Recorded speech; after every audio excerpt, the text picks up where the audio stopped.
This is Big Man Tyrone, and you're about to watch the MtG Cabal cast with your hosts, Woad, Thirsty, and Reptar. Sub to us on all your podcast networks at MtG Cabal Cast and YouTube.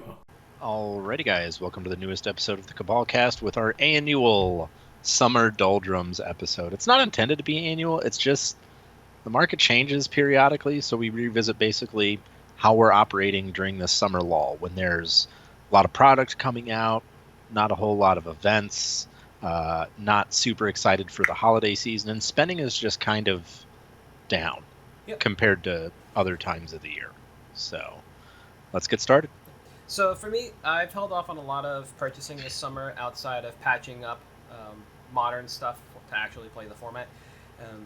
What I've been looking for is kind of what we talked about last episode with what I think are going to be better longer-term holds moving into rotation, so I focused on a lot of things in Standard. But in the interim, I've actually been watching the reserve list.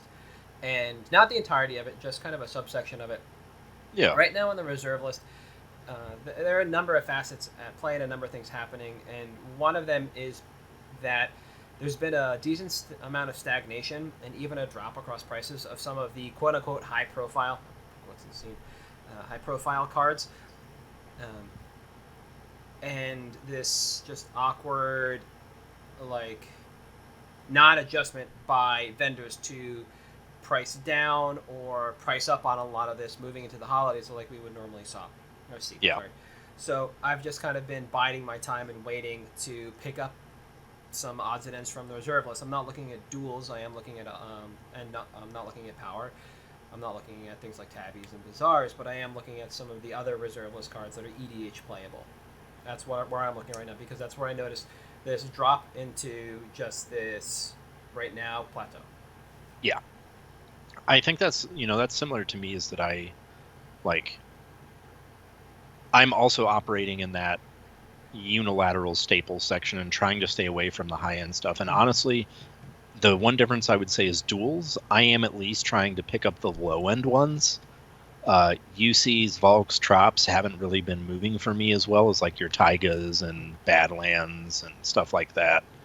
So I'm still picking up like those low-end duels, but other than that, I'm kind of in the same spot where it's, a little bit of a focus on the reserve list. And then, of course, I'm a big proponent of fetch lands and shocks. You can never have too many of those. The goal is to own 0 at any given time and just turn them into money. Mm-hmm. And those are two of the cards that are still, even now during this lull, doing that for me and have liquidity. I'm able to trade them out. I'm able to sell them.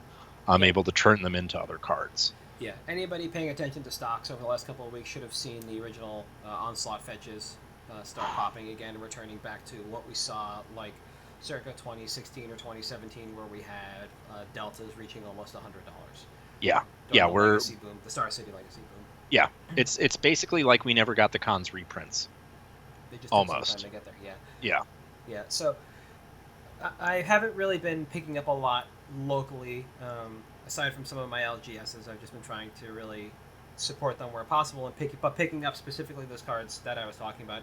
I've been more eyeing a lot of what I've been sitting on recently, and so that's what I'm getting ready to do, is churn a lot of this overstock or specs, backstock, etc. into some of these other reserve list cards. So I started doing that this weekend and basically collating a list for the next week or two to get rid of, to start picking up some of these cards that I'll talk about in a moment. But when we originally started talking about this topic, I started to note, mentally, okay, what am I going to go through that's actually going to be worthwhile? And one of the items I had on my list was my Pioneer specs, because I got a lot of them, thanks to playing through that era. And the Star City announcement led me to believe that, hey, we might actually get this format in paper. But I basically had to put a stop to that pipe dream. If Star City doesn't actually do anything in paper, then nobody's going to be supporting that format. So that basically ices all of my Pioneer specs. And I thought, like, all right, maybe I'll just try and get out of some of the key mythics that I have, like the Hazarets that we talked about probably 2 years ago at this point in time, in the red deck. Some of the other odds and ends that make up the format, but that format is, from a price perspective, essentially dead if the spec is dedicated to that format. It's just been like glacial trying to do that.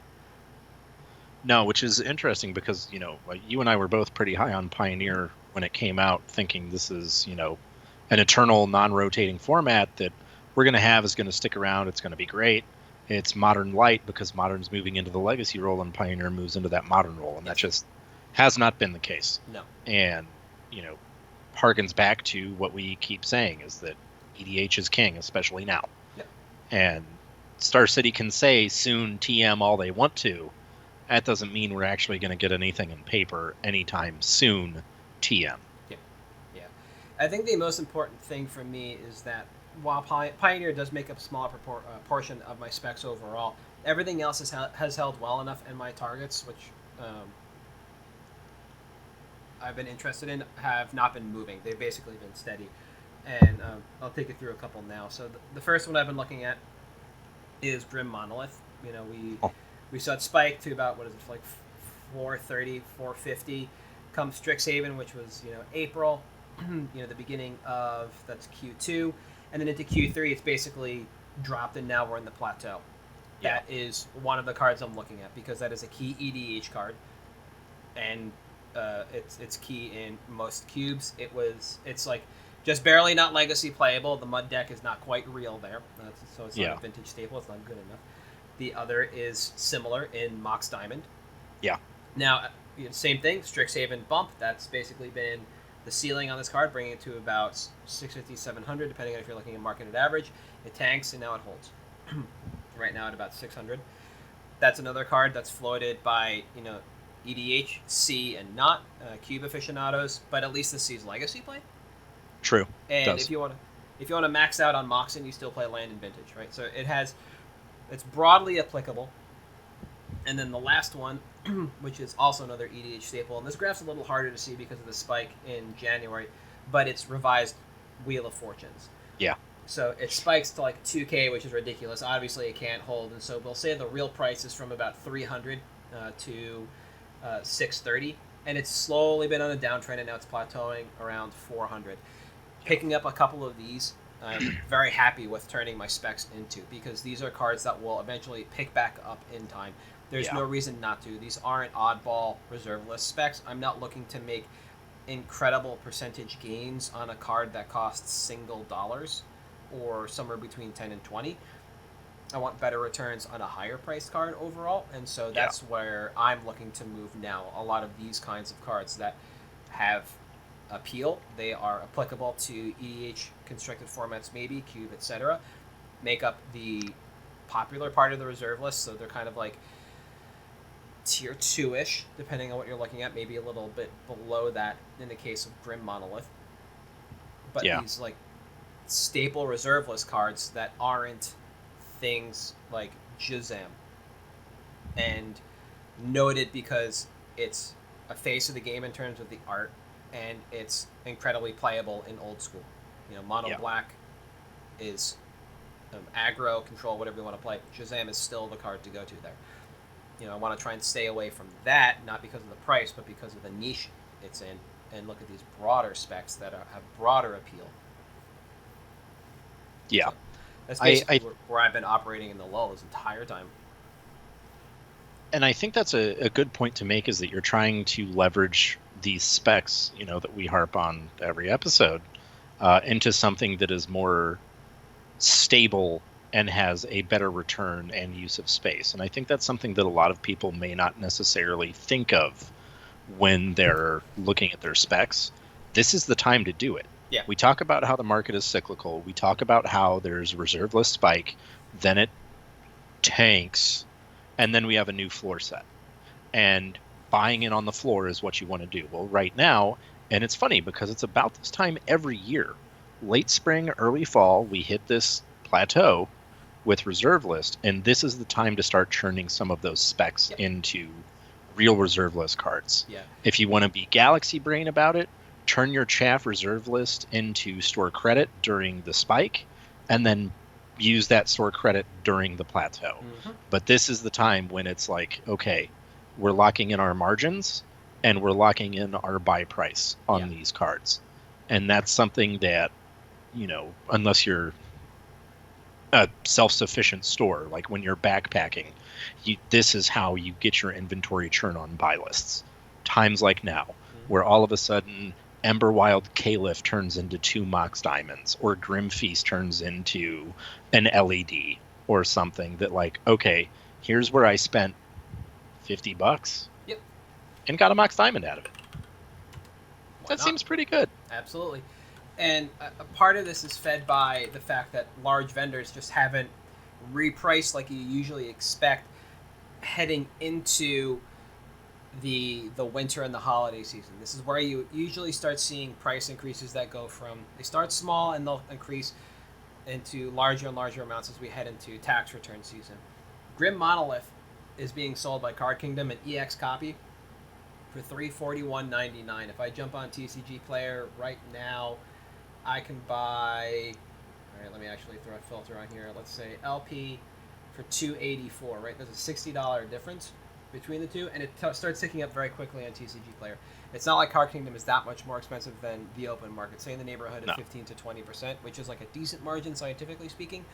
But in regards to price and reserve list, not terrible, especially when it's been flat for a fairly long time on Card Kingdom. And it's that rope in these prices that really interests me this year compared to others because of what you're talking about. We see this cyclically, but for whatever reason, a good portion of the reserve list just isn't churning like it usually would at the vendor level. We haven't started to see these upticks, so we've been able to operate in our space a little bit longer and start leveraging these like lower end picks for other formats for longer term holds and push them up into reserve list staples, things that will rope and see a decent ROI. Something you also mentioned is space. I don't know, like it's not a large amount by any means, but I don't know, probably 6 or so 1-rows, and this is basically going to be, I don't know, maybe half to 3/4 of a 1-row in specs turned into 2 to 3 cards. That's a premium. I don't have a lot of room to operate here in terms of space afforded to me for specs. So whatever I can do this when I can just bulk out like this, it's super advantageous for me. And I don't think that's something that a lot of people think about. They just, I'll stack 5 rows to the ceiling until the floor case, whichever happens first. And then I'll go through them eventually. Like, that becomes an insurmountable mess fairly quickly. It does. And I think it's, especially when you are on a smaller operation and you're kind of doing it yourself, that space constraint, like there is a value to space. Mm-hmm. And look, if I can over time churn that 5-row from being a row of Sarkhan's on the ceiling and a couple rows of reserve list specs to 5 plus like a row of stuff I've bought, I'd much rather it be a 5-row of like Wheel of Fortune or something like that. Mm-hmm. But it's never going to get there, obviously, unless you get rid of the space. Mm-hmm. Because, look, you can have 500,000 cards in bulk. That's 500,000 cards you're going to have to go through. At some point, and again, this is that point, you need to turn that stuff into something real. So, your planar collapse foils, get rid of them. Like, whatever it is that you were doing, this is the time to pick up. And I touched on it a couple episodes ago when I picked Black Lotus as the example of, hey, buy into the dip because we're hitting the dip now. Mm-hmm. Well, now we've hit the floor. And reserve list cards won't be cheaper than they are now, probably ever again. Absolutely. As long as the reserve list is around with that copy. The other interesting thing that I saw while I was doing this and pricing out is the limited amount of alpha and beta that I have has grown exponentially comparatively. It's absurd. Yeah. So if you've just got any tucked away that you're thinking about moving at some point in time, PSA check in on it more frequently than you think you should. It's all going. There's even some stuff from Unlimited that has a decent price premium on it now. The collector's market is not in full swing, but it's swinging right now. And I would definitely keep an eye on as much as you can from that stuff. Yeah. And I think it's, you may not necessarily operate in the collector's circles a lot of times, and that's okay. But it's still something that you need to at least be mindful of in order to say, hey, look, I've got this stuff is affecting prices. It does have an impact. And it's one of those market forces that also doesn't take a break. Whereas, getting tax season, for example, tax season ends eventually and prices recover. Those collectors, that collectability is what keeps prices like on those old alpha beta cards where they're at, because old school does not have the popularity to thrust that. It does on the East Coast, but not nationally, I wouldn't think. Yeah. And some of this stuff too, the weird things that I've been checking in on that have picked up a price, it might be hard for you to move in this collector circle. There's no shame in selling to a buy list. For whatever reason, I have 2 Alpha Benelish Heroes. They're not sexy cards, but you know what? AB's paying me $33 cash and $49 in trade all day long on cards that I picked up just here and there. Like, if you don't... Sure. Yeah, exactly. If you don't have the inroads to do it yourself, by all means, just exit to buy a list. It'll make your day. Like, but this is the kind of stuff I'm talking about. I've got it all cataloged, but I don't keep an eye on it because it's just that box is the Ronco rotisserie of my specs. I didn't forget it, and I forgot about it. Came back, and now my Banish Heroes are actually worth something. Like, you never know. So that's basically where I've been. You mentioned that you were still looking at duels, fetches, shocks. Essentially the real estate portion of Magic, which is always good for gains. Is there anything that you've been doing, like spec-wise, looking either to get into or out of? Yeah, so as far as stuff getting into, it's the RL trash in Chaff, like Emberwild Caliph I mentioned. Yep. I just picked up about 40 more of those because they're at their low again. Purgatories picked up some Grim Feasts because that's the poster child for my awful reserveless specs. Your nice suit of bulk RL cards, yeah. Yes. And I think the other thing too that I've been doing is I'm actually picking up a lot of the like foil commons from recent sets that I think we'll see Pauper play one day. Okay. Just because it's something that right now these cards are like retail, 15, 20 cents or whatever it is. Great. I'll pick up a play set, and if it becomes $1, I'll throw it in a booth for $3 for the set, and it'll move. Yep. And it's one of those things that space constraints aren't great, but fortunately, the Pauper metagame, while it does get shaken up by, master sets, Modern Horizons type stuff, it's still a pretty, set meta. Mm-hmm. So you know what decks cards go in. Yeah. So it doesn't take up that much space, actually.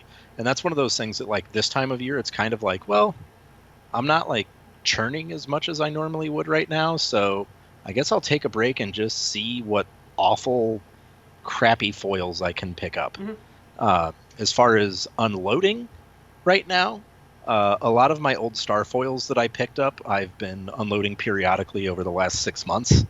Mm-hmm. I'm down to my foil 7th set as far as complete sets go, but I've got some other random, just Radiance Judgments from Urza's Legacy that I'm like, well, this card is worth too much money for what it is, so I guess get rid of it. Yep.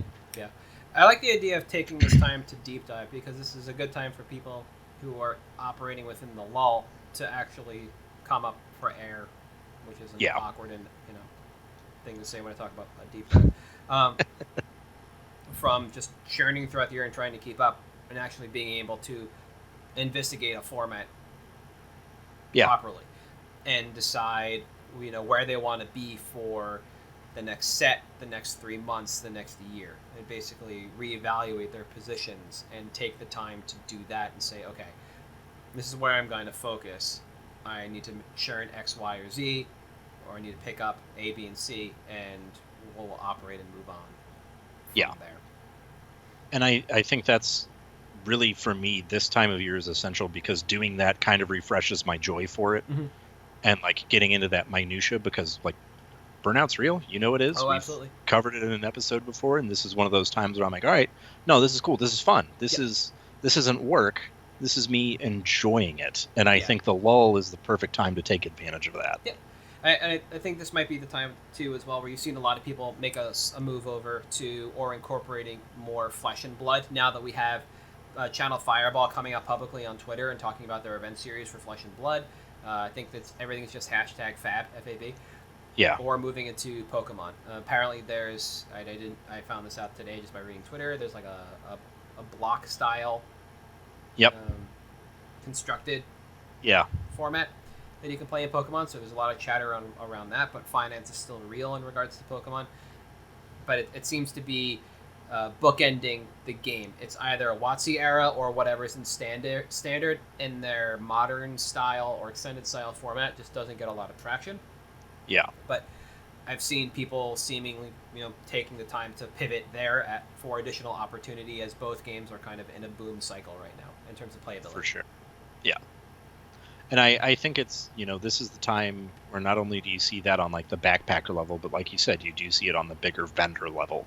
This is like, all right, well, we're about to hit the holidays, so we want to hit the ground running and not, pivot to something new during the holidays. So, your cool stuffs, your Star Cities, your Channel Fireballs of the world. This is the time of year where they take to Twitter and they say, this is what we're doing. Here's the unveiling of what it is. And that's a good time. I'm glad you mentioned that, because it is. It's a good time to pivot into something else if you've been thinking about it. I think I actually got an email from CFB about an NBA box break tonight. Or maybe on Thursday. Like, CFB is just going fucking all out, man, right now in every collector space they can. Yeah. For this stuff. Which, cast a wide net, make content. That's the cheapest way to make money. Yeah, absolutely. And re-upping renewal, by being able to just take a step back and say, okay, this is what I like about what I'm doing, etc. I think is also a really good way to look at the summer lull. And I forgot what Discord we were talking about this in, but it's not. You mentioned at the top of the episode, this is cyclical, and it truly is, because Adventures in Forgotten Realms, or whatever the set is called, is taking the place of what has predominantly been known as the core set slot. Mm-hmm. And the core set slot is always predominantly the lull in the Magic year. It is the low point. It is the summer set in North America. This is where people go on vacation. There's usually not a lot of buy-in because people are just gone. And so the expectation is that things kind of cool from now into the fall set, which will be the Innistrad sets. So this kind of came with expectation.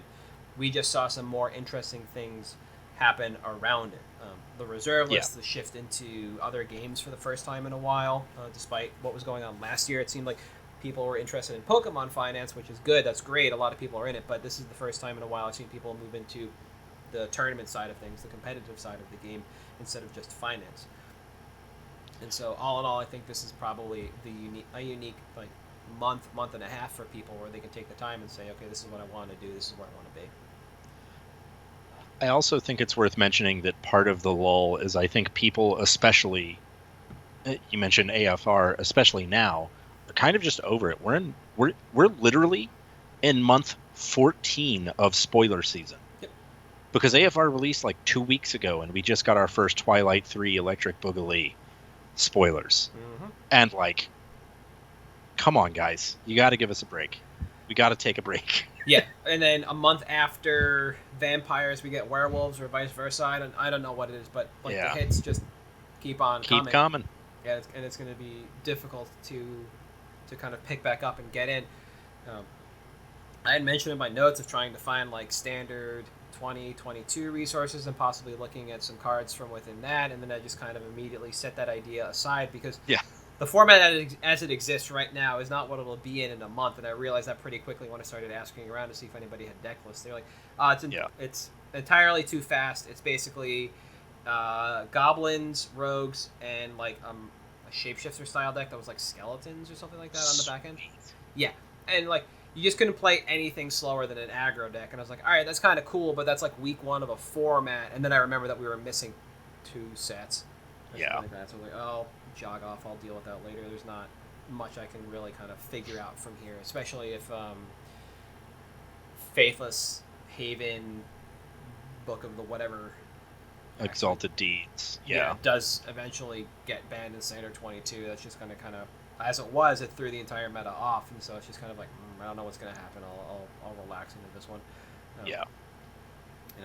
Otherwise, for Standard, the last couple things I did was just pick up what I need for Modern. It sounds odd, but I'll be playing Bant Squirrel Blade in Modern with Toski because that card does too many things for a mono green card. Oh, that's amazing. It's kind of a poor replacement for Uro, but it gets the job done. So it's like, why not have some fun and cast a squirrel? When was the last time I cast a Noble Hierarch? I don't know. Maybe a Lara block. So I'll be ripping it. Tuesday. Other than that, I did have the last thing I picked up was for Cube. Oh yeah, Foil full art Wish, because that card was nuts when I watched the Vintage Rotisserie draft. yeah, that card was great, wasn't it? Yeah, just any card from outside the game. Okay. Awesome, Yeah. fantastic. Yeah, I can cut Cunning Wish or Burning Wish or Living Wish and just replace it with Wish. Wish. Yeah, that card was cast, and I really thought it was just a custom card for the cube. Like I forget what were they talking about, like Mox Crystal and stuff on stream. Yeah. Like these Moto cards that were there to help test the framework of Moto. And I was like, you can't just, that's too on the nose. You can't just name it fucking Wish for a custom card. And then I realized that was an AFR card. Yep, it's actually just called Wish. Yep. 2 in a red. Good job, Wizards. Yeah. Good job. Yeah. That's it. Like standard, it's I've kind of lost my luster for it. It's not like there's too much to keep up with. I'm just super unimpressed with Adventures in the Forgotten Realms. I feel like it is the set we needed to slow things down, and I appreciate that, but it's not something I wanted to buy into. It looks like sales of collector's editions are kind of stagnant right now for Boy, AFR. is it bad. Yeah. The LGS that I've been frequenting said that despite the fact that they had a pre-release, nobody was selling back AFR cards because nobody really cared about AFR cards. Mm-hmm. So nobody even wanted to sell them. I guess they were that bad. So. Yeah. It reminds me, honestly, of the release for Future Sight when Tarmogoyf was so bad people didn't want to buy it. Yeah. Like there were vendors that were just passing on it. But it's a whole set like that. It's an entire set. Nobody wants anything to do with it. It is wild to me how little like this set is doing. Yeah. Because it's a fun format, but not happening. Yeah, I'm hoping interest renews in it with Innistrad, and then it doesn't fall flat, because everything was interesting. I thought the keywording stuff was a little verbose because they just went over the top with it, but now we're way off topic. This is true. Yeah. Does that mean we're ready for picks? I think so. This is what happens in the lull. We run out of shit to talk about, so we talk about Standard, a format neither of us fucking play. Oh, it's terrible. I think the last time I played Standard, I was casting Stoke the Flames. Jesus Christ. What is wrong with me? Yeah, the last time I played Standard was... I think I was turning Constrictors sideways for a weekend. You're right. And then I sold the deck because it won something, and I was like, well, these cards are worth money now. I played the News Constrictor deck for a bunch in Standard. Yeah. And then I think I played the red green ramp list into Ulamogs. Yeah, the Nulamog list, that was great. Yeah. All right, I went first last week with picks, so this one's yours. All right, so this is a specific pick from Modern Horizons 2, which I have been harping on because the cards are tanking in value because it's an at-will set. Douthie Voidwalker, regular set version. Retro frame if you're so inclined, whatever, don't bother with the foil. At any rate, this card is insane. It's better Bob. It's seeing a ton of play in Modern. It's seeing a ton of play in Legacy.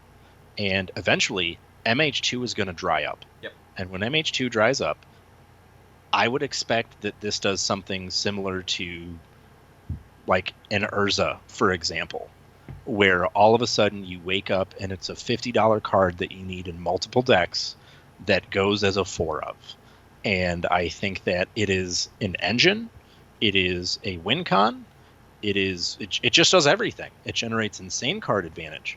It gives you a really efficient clock.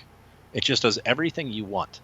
And from a design perspective, you're looking at one of the most efficient beaters and sources of card advantage that they've ever printed, since Bob at least. Yeah. At any rate, we're looking at about $10 now, which if you take a look at the stocks graph, you can see a steady decline from where it was at peak when it launched, which of course, pre-sales are always peak price. That's fine. Now we're hitting kind of this low point. So my suggestion basically is get in for $7 to $8 if you can.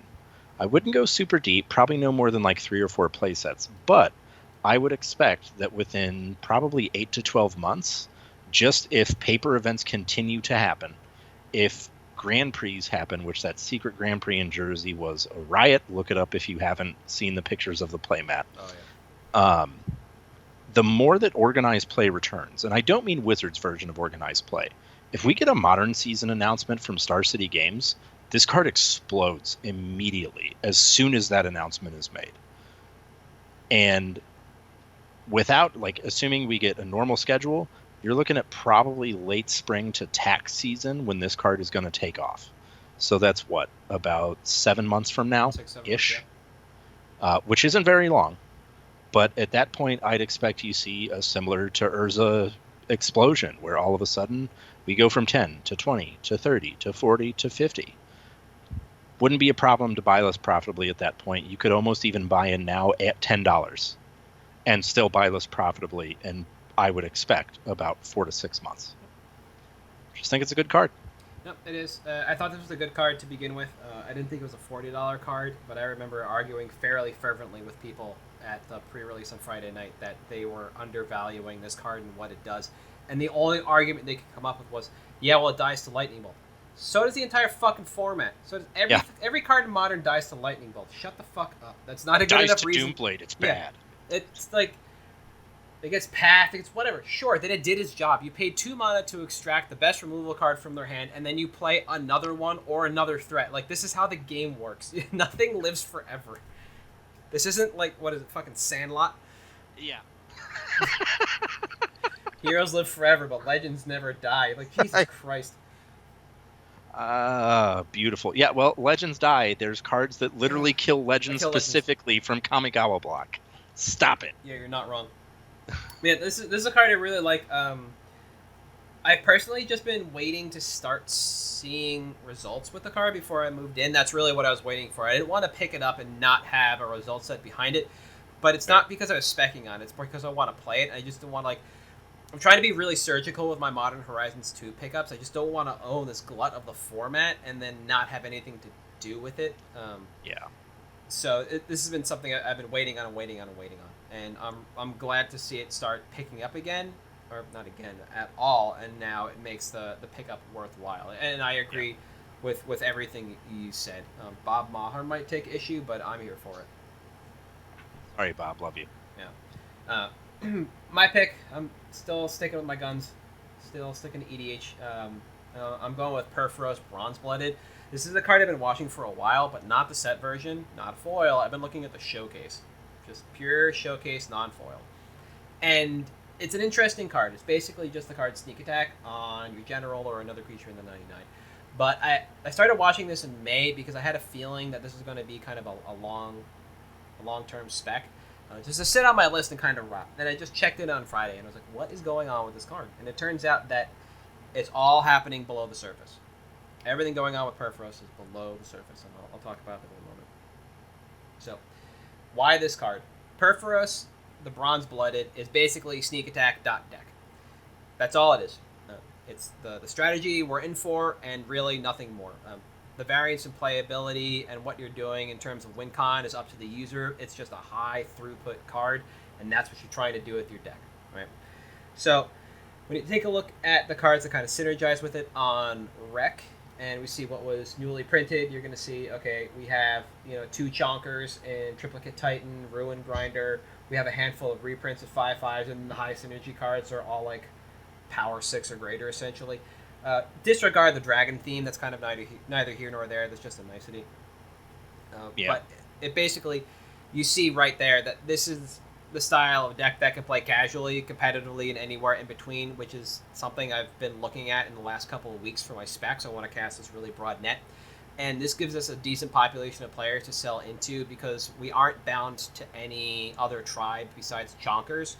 And this could be Dragon Tribal, like we saw, all the way to combo, where you are using Perforos to sneak in Kiki Jiki or Zealous Conscripts below rate. So you save a little bit of mana on your combo for an instant win. For people who don't know, Kiki Jiki costs 5, Zealous Conscripts cost 5. When Zealous Conscripts ETBs, you untap target permanent, or you gain control of target permanent, untap it. So you use Kiki Jiki to make a copy of Zealous Conscripts. The copy comes in, untaps Kiki Jiki, and now you make infinite Zealous Conscripts in the game. Right? So that's how it goes.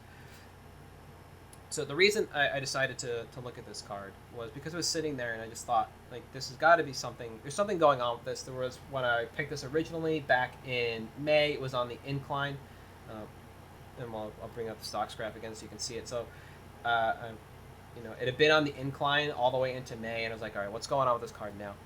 And going on below the surface is the fact that In May, Card Kingdom was buying 31 at $2.25. On Friday, they were buying 52 at $2.27, and today they are buying 66 at $3.20. Yeesh, that's a right? real quick Yep. ascension in price. Yep, 50 cents over the weekend just for this card. Showcase non-foil, 66, right? You can actually, and on Friday I thought this opportunity disappeared. You could still arbitrage from TCG Player. Almost for the majority of vendors on the first page, I think, that have 4 or more available. You can arbitrage straight from TCG Player to Card Kingdom for a profit. It stops. Pack Fresh Magic has 59 at 514, free shipping over 35, and that's the only way you don't make a profit on this card on TCG Player is when you get to that listing. Everything else is just profit, pure gravy. So, my timeline on this is kind of an interesting section because buy list quantity and price increase over the last 3 months combined with what seems like a race to the bottom to get rid of a rotating Mythic Showcase makes for an easy scoop with a 3-month timeline for buy list profit. This was pending the fact that this gap would shore up, not increase, but see solid returns in 6 or so months after that. I still think that's true. Right now, market price is rising to meet the average, so the window is closing to get in under $4, which still holds true, for immediate profit, and I think anything under $5 now, maybe even if you just, the copies at $5.14 each, just buy enough for free shipping, 7 copies, right? I think $5.14 is probably a good enough number for 6 months from now to make profit to buy a list. We rarely see Thoros Gods reprinted outside of Commander decks and or Commander Legends where we saw we've seen Erois and we've seen the green-white one, Karametra, God of the Harvest. Yeah. Right? The bad ones tank, the good ones float. Perforos OG, one of the good ones. Perforos New, one of the good ones. Will this track the same as the old? Probably not.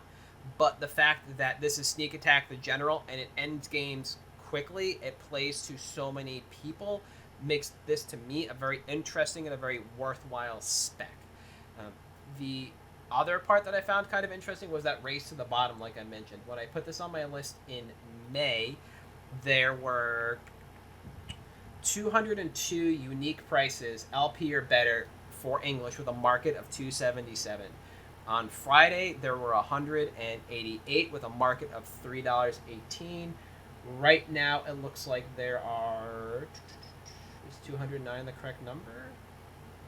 209 listings, LP or better, with a market of $2.86.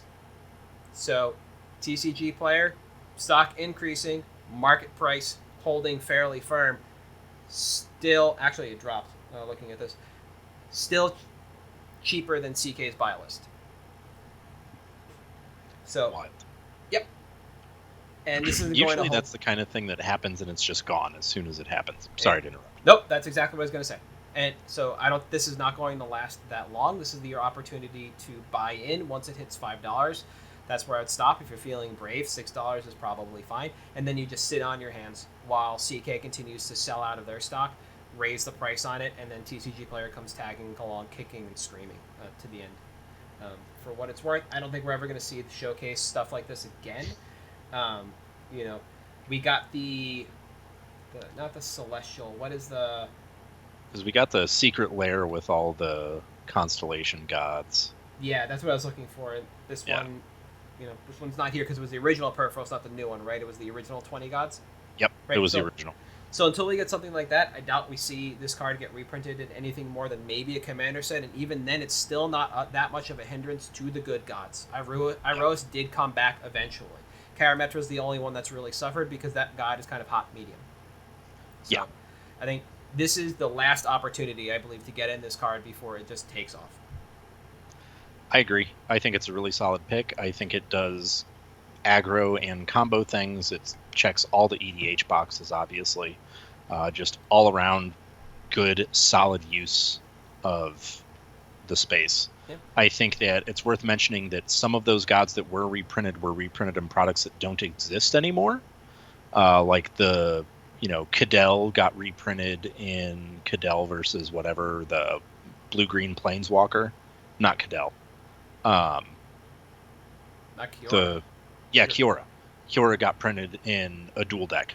Well, those products don't exist anymore. So if supplemental sets are the way that these things are getting reprinted, it's pretty much commander sets. And that means we have to go back to Theros for it to be in a commander set, most likely. The way they're doing things now, yeah, they're tying it to plane-specific stuff. Yeah.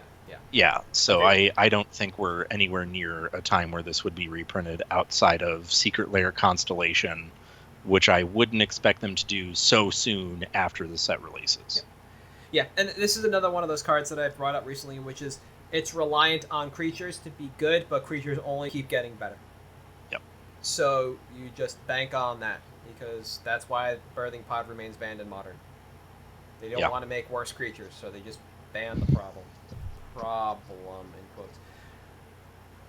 Print better removal. It's sorcery speed. Come on, people. Oxidized cost 1 is in the format, man. They'll never... How much does Splinter cost? 8? Yeah. Make it Well, and better you have Splinter. Force of Vigor for free now. Oh, yeah. There you go. Come on, Wizards. Free the 2 political prisoners. That's all I'm asking. You can't have one without the other. You're right, though. Yeah, so, like I said, for a number of reasons, and the fact that this relies on creatures, it is a solid pick into infinity and beyond. Like, these kinds of effects that are reliant on creatures aren't few and far between, but the good ones are. You know? Yeah. And I think this is one of the best ones. Lurking Predators is another good one, but that's for a later date time. True story. But that going to be it for the week. We good? We're good. All right. So we are at MTG Cabalcast on Twitter if you'd like to get in touch with us. We also are on Facebook. You can message us there. Sometimes we see it. Otherwise, we have a Patreon, patreon.com/MTG Cabalcast. I believe we do own the YouTube channel now, so youtube.com/user/MTG Cabalcast. We are there as well. It's where the video will be. Otherwise, the audio podcast can be found on Audible, Stitcher, Spotify, Apple Podcasts, Google Podcasts. I am at Halt. I am Reptar on Twitter. If you want to talk to me, you are At Thirsty Sizzler. We'll see you next week.